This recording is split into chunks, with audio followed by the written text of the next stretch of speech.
Olá, senhoras e senhores, eu me chamo Rafael Marques, sou professor de Biologia e eu estou vindo aqui hoje para a gente conversar um pouco sobre aquelas questões que foram mais badaladas, questões que foram mais comentadas, diria que até questões polêmicas que a gente teve no nosso último simulado, o nosso terceiro simulado do ano de 2017, e vamos embora, vamos partir aqui para conversar sobre algumas questõezinhas.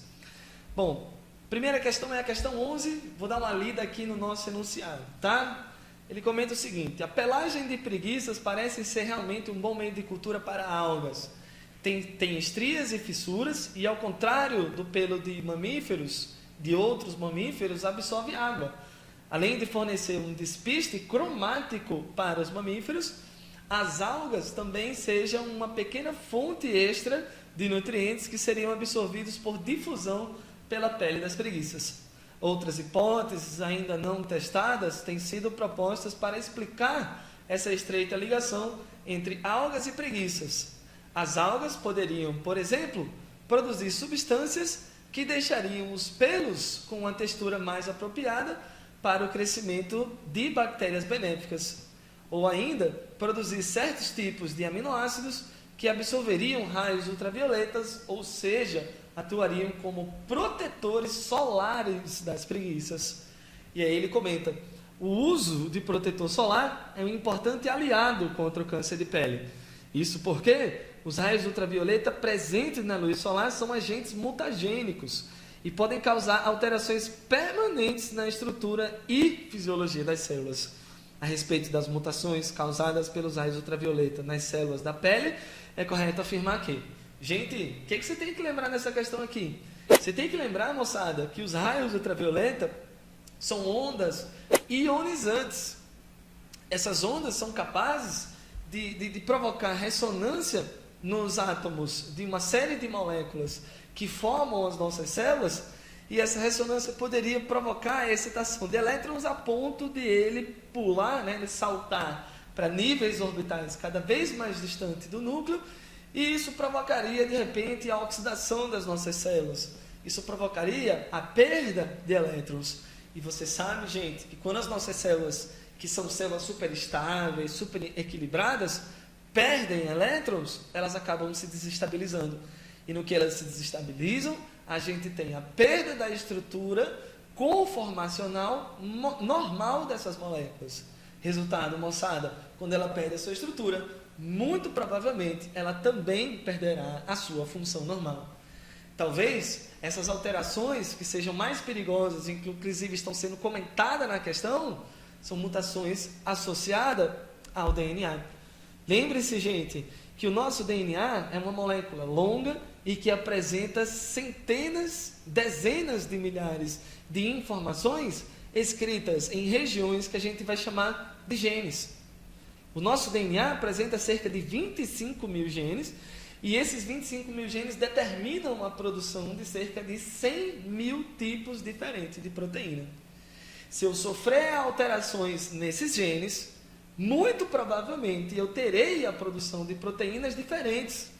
Proteínas que provavelmente não participam da nossa fisiologia normal, alterando o funcionamento das células e provavelmente alterando, no final das contas, o funcionamento normal do corpo. No caso, moçada, aqui ele está comentando o que essas mutações poderiam provocar. Lembre-se, mutação altera a estrutura do DNA, que poderia futuramente provocar alterações nas proteínas que nós produzimos. Cada proteína é muito importante para o nosso organismo. Na verdade, elas são fundamentais para o funcionamento do nosso organismo, principalmente aquelas que desempenham papel enzimático. De repente, eu altero a estrutura de um gene que produz uma enzima importante. Essa enzima, no final das contas, será produzida de forma incorreta a partir desse gene mutante. Resultado, moçada, a fisiologia celular vai ser alterada. E aí a gente vai dar uma olhada nas alternativas. Bom, mutações causadas por raios ultravioletas na célula da pele. Letra A. Podem ser transmitidas aos descendentes através de reprodução. Mentira! A célula da pele não participa de eventos reprodutivos. Não é? As únicas células que se envolvem com esse processo são as células germinativas e são os nossos gametas. Se a mutação ocorre no gameta, na célula germinativa, beleza, ela é transmitível, ela é herdável pela próxima geração, mas a célula da pele não, tá? Ela não se envolve com hereditariedade. Legal? Letra B. Para o aumento da variabilidade genética, contribuem para o aumento da variabilidade genética e para a evolução. Lembre-se, moçada, variabilidade genética, eventos evolutivos, dependem de ancestralidade, depende de descendências, depende de transferência de informação, e tudo isso depende de eventos reprodutivos. Como a célula da pele não se envolve com eventos reprodutivos, a gente não pode considerar essa alternativa como sendo correta. Tá legal? Letra C. Alteram aminoácidos e, consequentemente, interferem na síntese de proteínas. Gente, mutação altera o nucleotídeo do DNA e não os aminoácidos, né? Então, a informação é que é alterada. E aí, quando essa informação é alterada, ela é transcrita e traduzida normalmente, só que no final das contas eu vou ter a produção de uma proteína incorreta, uma proteína diferente. Síntese proteica acontece do mesmo jeito, mas, enfim, com uma proteína final que não é funcional no nosso organismo, tá? Letra D. Modificam o DNA, beleza? Que podem levar a alterações nas proteínas celulares. Maravilhoso! Não tenho nem o que comentar. Altera o DNA, altera o gene, ele vai ser transcrito, vai ser traduzido e a proteína produzida será diferente da proteína funcional do nosso corpo, tá? Letra E. Altera o processo de tradução e com isso modificam os RNAs mensageiros. Nada a ver, moçada. Você tem lá que a tradução acontece normalmente, o RNA mensageiro é produzido normalmente, o que vai ser alterado são os genes, tá? Então, nesse caso aí, gente, a gente vai ficar com a letra D, que é o nosso gabarito oficial, questão 11 do nosso último simulado, o terceiro simulado do Over em 2017. Legal? Muito bem. Próxima questão. Questão 26. Vamos dar uma olhadinha aqui, ó. As doenças crônicas são não transmissíveis, são um importante problema de saúde pública, havendo um grande número de usuários em atendimento na atenção primária e hospitalar, em programas de prevenção e ou tratamento. Algumas dessas patologias são bastante comuns e suas principais características podem ser reconhecidas pelos próprios usuários e seus familiares. Tamanha sua incidência na população. Nesse sentido, analise a alternativa que contém uma patologia seguida de suas principais características. Bom, letra A. Hipertensão e pressão diastólica igual a 60 mg de mercúrio. Gente, vamos lembrar aqui uma besteira. Hipertensão se refere ao aumento da pressão hidrostática no interior de artérias. Ou seja, ela representa o aumento da pressão normal que o sangue provoca nos nossos vasos sanguíneos, principalmente nas artérias. A nossa pressão normal, quando o coração está em sístole, está em contração, né? Principalmente a sístole ventricular, que é quando expulsa o sangue pela artéria aorta, a pressão sanguínea ela se eleva para cerca de 120 miligramas de mercúrio. E quando ele relaxa, a pressão desce para cerca de 80 miligramas de mercúrio. Então perceba você que a pressão diastólica normal gira em torno de 60 miligramas. Perdão, gira em torno de 80 miligramas. Uma pressão diastólica de 60 miligramas, como ele se refere na questão, se refere a uma situação de hipotensão, queda de pressão arterial. Quando você tem elevação da pressão e hipertensão, você pode ter um quadro onde a pressão sistólica chega a 150 miligramas e a diastólica, por exemplo, chegando a 100, 120 miligramas. É aquele famoso 15 por 10, 15 por 12, onde que numa situação normal giraria em torno de 12 por 8 na brincadeira. Tá? Então a alternativa A não está correta. Letra B. Doenças respiratórias crônicas e eupenia. Eupenia, moçada, é um sintoma que se refere, na verdade não é nem um sintoma, né? É um quadro fisiológico normal, onde o indivíduo apresenta a frequência respiratória normal. Você tem a eupenia, que representa a frequência respiratória normal, pode ter a taquipenia, que aumenta a frequência respiratória, ou a bradipenia, que se refere a uma queda da frequência respiratória. Um indivíduo com eupenia é um indivíduo normal, isso não se refere a doenças respiratórias, tá? Letra C, câncer e tumor benigno. Gente, o câncer, ele é uma doença provocada por um tumor maligno. Tumor benigno, a gente tem vários, né? Não sei se dá para ver daí, ó. Aqui, ó. As nossas pintinhas na pele, né? Um famoso sinal. Os sinais são tumores benignos. E nem por isso ele provoca uma doença chamada câncer, tá? O câncer, então, é um nome que designa um quadro que corresponde a centenas de diferentes doenças provocadas por tumores benignos, tá? Letra D, diabetes mellitus e polidipsia. Muito legal, muito comentado na sala esse sintoma. Diabetes mellitus é um quadro onde você apresenta um excesso de glicose no sangue, provocado por alguma falha na insulina, alguma coisa nesse sentido, e que no final das contas, a hiperglicemia provocada pela diabetes mellitus nesse caso, acaba aumentando a pressão osmótica do sangue. Resultado, o sangue retém muita água, você acaba aumentando a pressão sanguínea e começa a eliminar esse excesso de água pela urina. Então você acaba apresentando uma hiperdiurese num quadro como esse. Como você está eliminando muita água pela urina, você acaba ficando com muita sede. Resultado, polidipsia. O aumento da frequência lá da ingestão de água, no caso, o aumento da sede. Letra D, tem tudo para ser o nosso gabarito, tá? Letra E, infarto agudo no miocárdio e insuficiência de oxigenação do músculo cardíaco. Moçada, o infarto é provocado pela morte das células cardíacas. E essa morte das células cardíacas pode ser provocada por N motivos, e um desses motivos é o que a gente vai chamar de isquemia tecidual. A isquemia tecidual é um quadro onde você tem a carência de nutrientes, a carência de oxigênio chegando até o tecido, chegando até as células. Num quadro de isquemia, você vai ter uma hipóxia, reduz a concentração de oxigênio, e isso poderia levar a um infarto, né? Necrose tecidual. Nesse caso, suficiência de oxigenação não é um sintoma associado ao infarto. Poderia ser insuficiência de oxigenação no tecido, no músculo cardíaco. Maravilha? Então a gente vai ficar, gente, com a letra D, diabetes mellitus e polidipsia. Tá? Próxima questãozinha, questão 42, uma questão muito legal, sobre os mecanismos de transporte de seiva lá na nossa planta, principalmente seiva bruta, tá? Aquela que caminha dentro do vaso do xilema. Legal? Bom, então ele vai dizer o seguinte: o esquema abaixo representa a teoria da coesão, tensão, adesão, ou teoria de Dickson, que explica a condução de água e sais minerais das raízes até as folhas. Vamos dar uma olhada nesse esquema.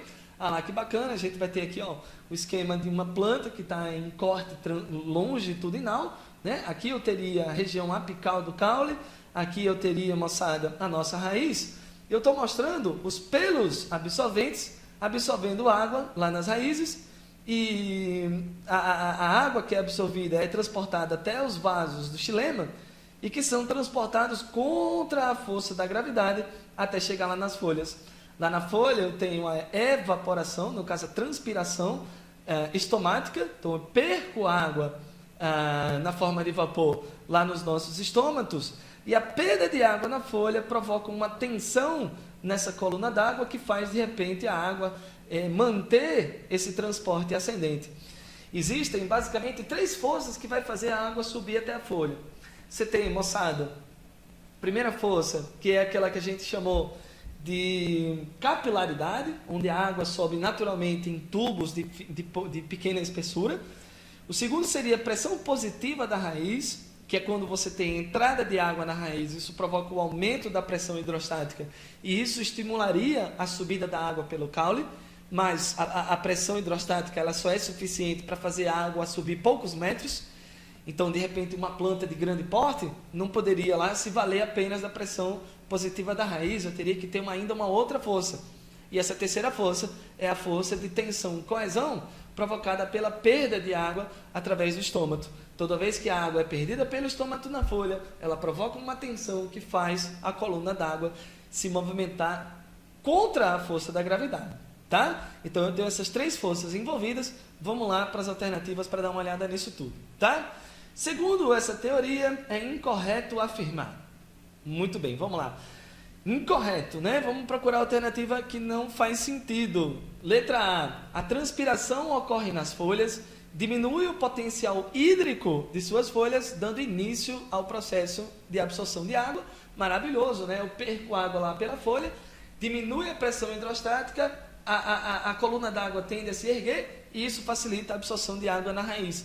Inclusive, gente, anota aí no seu coraçãozinho, a taxa de transpiração foliar, ela tem que ser igual à taxa de absorção de água na raiz. Em outras palavras, o tanto de água que eu perco na folha tem que ser absorvido lá na minha raiz para manter sempre a minha planta hidratada. Elas apresentam proporções, iguais proporções. À medida que eu perco água na folha, eu absorvo na raiz. Valeu? Lembrar disso aí é muito importante. Letra B. A pressão positiva das raízes é responsável pela absorção e condução de água pelo xilema até a copa de árvores altas. Gente, tem muita coisa errada nessa alternativa. Primeiro, a pressão positiva não é responsável pela absorção. A pressão positiva é uma consequência da absorção de água lá nas raízes. E a condução de água até a copa das árvores também não é lá algo que está associado à pressão positiva. Porque a pressão positiva, a gente acabou de comentar, ela só eleva cerca de 2 metros no máximo, né? Você tem planta de 110 metros de altura, que para a água chegar até uma altitude tão grande, a pressão positiva não é suficiente. Então, em plantas maiores, essa alternativa não é uma verdade, tá? Letra C. As células envolvidas na condução, as traqueídes e os elementos do vaso possuem paredes secundárias espessas. São as células do xilema, tranquilo, madeira, né, moçada? O xilema é lenha, o xilema é madeira. As células têm uma parede celular espessa, que serve, inclusive, para sustentação do vegetal. Legal? Principalmente em planta que tem crescimento secundário, que forma madeira, caule lenhoso. Certo? A água sobe por capilaridade, pela adesão dessas moléculas às células de condução e coesão entre moléculas de água. Então, o que você vai lembrar? Que elas se aderem, né, à parede do vaso, isso a gente chama de adesão, e automaticamente se ligam umas às outras, que a gente vai chamar isso de coesão. Então, na capilaridade, eu tenho essas 2 forças envolvidas. Primeiro, a adesão com a parede, depois a coesão entre moléculas de água. Tá? Então, a única alternativa incorreta que a gente vai ter aqui é a letra B. Então, gabarito, questão 42, letra B. Tá legal? Próxima questãozinha, questão 41. Questão 41 foi bem comentada em sala de aula. Vamos dar uma olhadinha aqui no que essa questão traz para a gente, tá? Bom, sobre projetar uma criança com todas as características desejadas pelos genitores, é correto afirmar aqui. Bom, letra A. Eu acho que a gente tem uma charge, né? Vamos dar uma olhadinha na charge? Olha lá, ano 2109, daqui a alguns anos, né? O médico vai lá, se aproxima da doidinha e fala assim: bem, nós fizemos uma previsão genética completa do seu bebê. No geral, você está olhando para uma filha ruiva, saudável, altura máxima de 1,66 m, 76, sem predisposições a doenças graves. Até aí, tudo legal, né?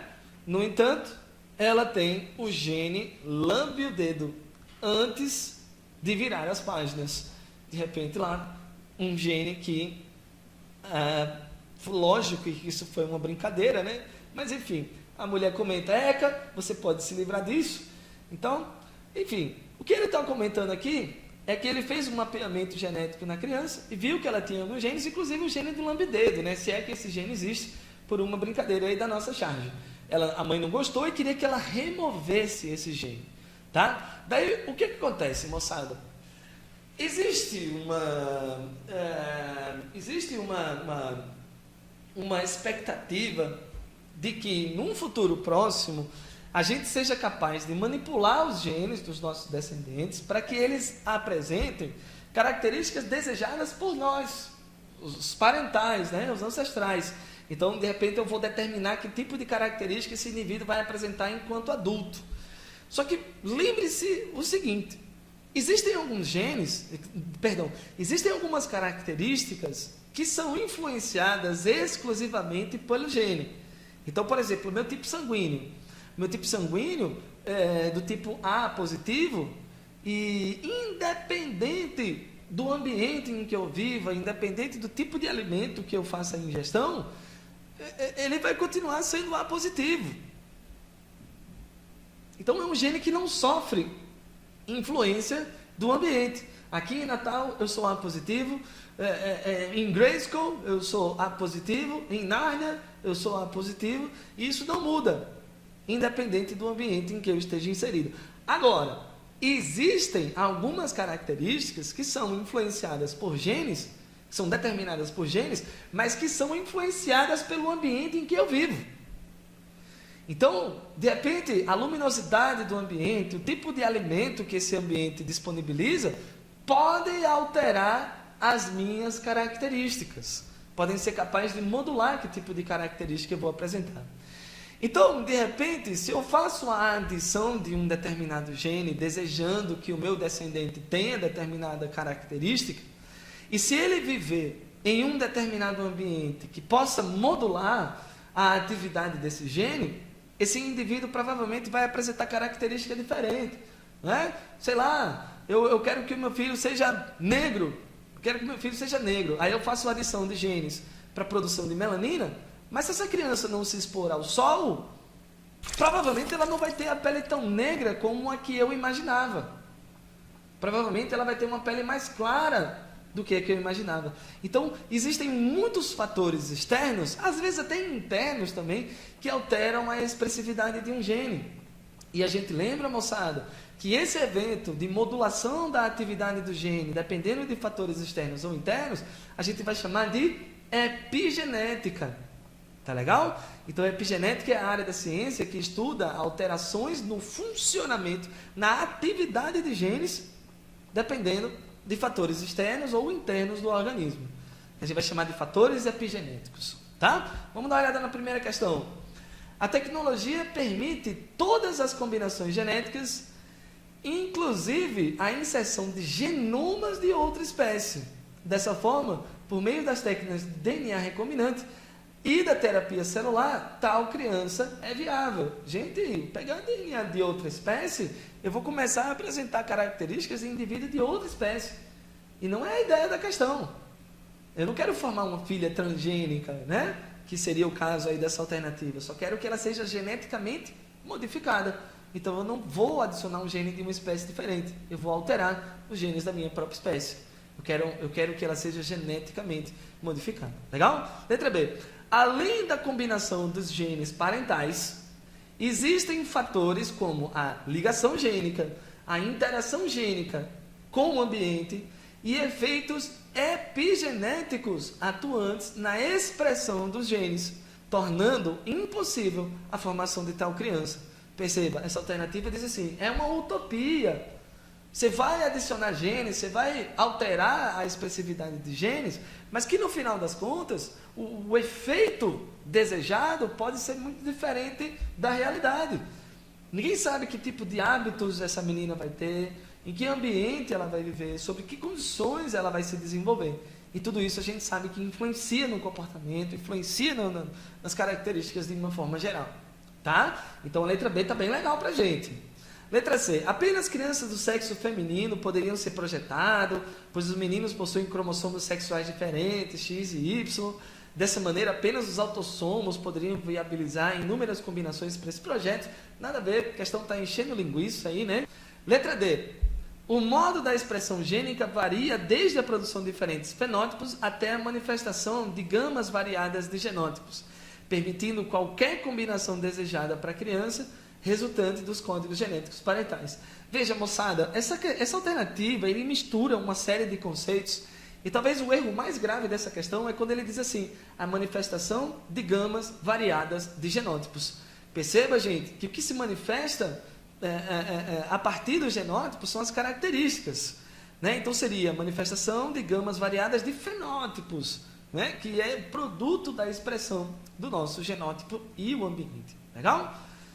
E a letra E, só seria possível a projeção de criança com todas as características recessivas, pois essas são condicionadas por genes pleiotrópicos, com influência de várias características do indivíduo. Gente, ele pegou uma ruma de coisa aí que não tem nada a ver com isso, jogou nessa alternativa, é a famosa alternativa distrativa, não tem nada a ver, gene recessivo, genes pleiotrópicos. Inclusive a gente vai conversar melhor um pouquinho sobre isso lá para setembro, a gente vai estudar um pouco sobre genética e hereditariedade, a gente vai ver que essa alternativa não faz sentido nenhum.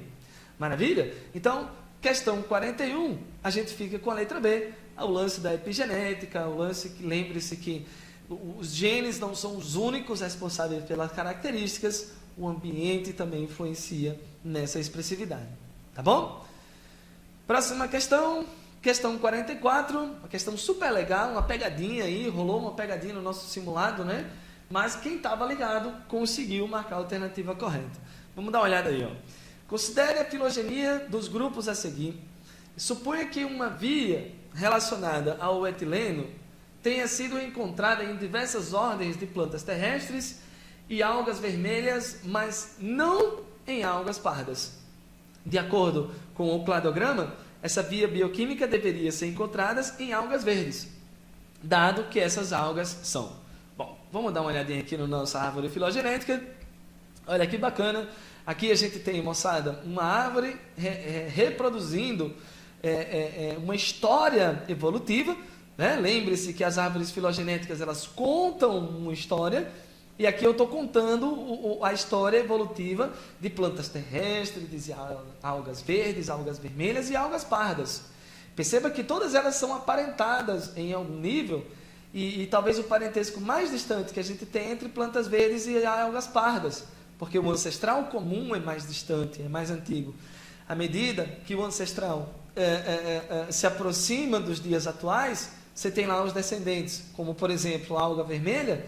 Então as algas vermelhas, elas têm um parentesco um tanto quanto maior com a planta terrestre, e a mesma coisa com a alga verde. Talvez o maior parentesco que a gente tem aqui é entre alga verde e alga terrestre, tá? E planta terrestre. Então vamos dar uma olhada nas alternativas. Vamos lá, ele diz o seguinte: algas verdes, dadas essas algas, são... Bom, as algas verdes são mais aparentadas às algas pardas e vermelhas do que as plantas terrestres. Olha só que mentira. A alga verde, ela tem um parentesco mais recente com planta terrestre e um parentesco muito mais distante com algas pardas. Então as algas verdes, elas são mais aparentadas com plantas terrestres, tá? Letra B. São mais aparentadas as plantas terrestres, ok? E algas vermelhas do que as algas pardas. Então, perceba que você tem lá nas algas verdes um parentesco maior com plantas terrestres e vermelhas do que com pardas, né? Vamos dar uma olhada lá na nossa árvore e ver se a alternativa B faz sentido. Veja só, a alga verde tem um parentesco recente com a planta terrestre, com a alga vermelha, e tem um parentesco mais distante com a alga parda. Tranquilinho, a letra B pode ser o nosso gabarito. Letra C.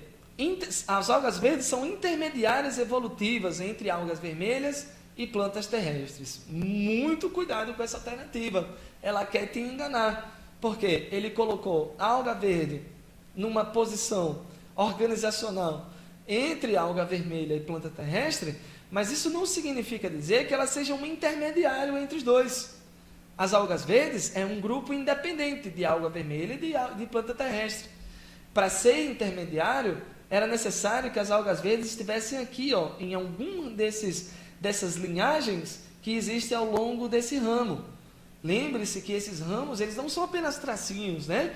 Eles são a representação gráfica de uma série de milhares de descendências, uma série de milhares de gerações, e que esses aqui sim são os intermediários do surgimento das plantas terrestres. Então ele quis lhe induzir ao erro, dizendo que a alga verde é um intermediário, de repente, do desenvolvimento de planta terrestre. Não é. A alga verde é um grupo independente.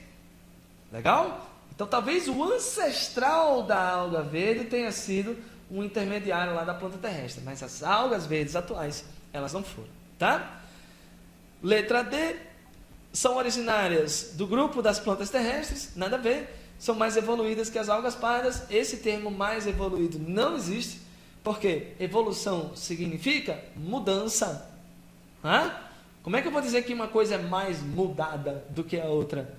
Tá? Eu posso dizer que elas são mais derivadas, elas são mais recentes, mas mais evoluídas. Eu não posso dizer. Legal? Então, meus amigos, vamos ficar aí com a letra B, que relata lá o parentesco entre plantas terrestres, algas vermelhas e as algas verdes. Maravilha? Então, criançada, a gente vai ficar por aqui. Foi um prazer enorme estar gravando esse vídeo aqui para vocês. Aguardem novos vídeos, aguardem novidades que a gente vai trazer aí daqui para o final desse ano, para a gente chegar nessa prova dias 5 e 12, se eu não me engano, de novembro, e dar aquela destruída básica. Vamos aloprar na prova de biologia, não aceitamos menos que 15. Valeu? Então, um grande abraço e até a próxima.